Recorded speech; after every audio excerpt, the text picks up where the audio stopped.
Что нужно молодому человеку, чтобы стать предпринимателем? С какими проблемами сталкиваются начинающие бизнесмены? На эти и другие вопросы пытались дать ответ участники круглого стола, который прошел в зале ученых Горского аграрного университета. В обсуждении принимали участие члены правительства республики, действующие предприниматели и студенты высших учебных заведений. В современное развитие малого и среднего предпринимательства активно включается молодежь, но отсутствие необходимых знаний, а порой даже инфантильность остаются главной проблемой для них.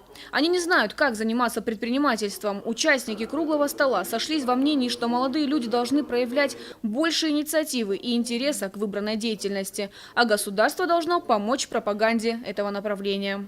Проблема в основном заключается в том, что молодые люди просто-напросто у них отсутствует информация как таковая. Они даже не знают, как платить налоги, они не знают, как открыть свое собственное дело. То есть, я, конечно, понимаю, прилежному ученику учитель не нужен, но все равно государство должно поддерживать, направлять молодых людей, потому что это, во-первых, дает им какой-то шанс развиться, во-вторых, это развитие всей России в целом.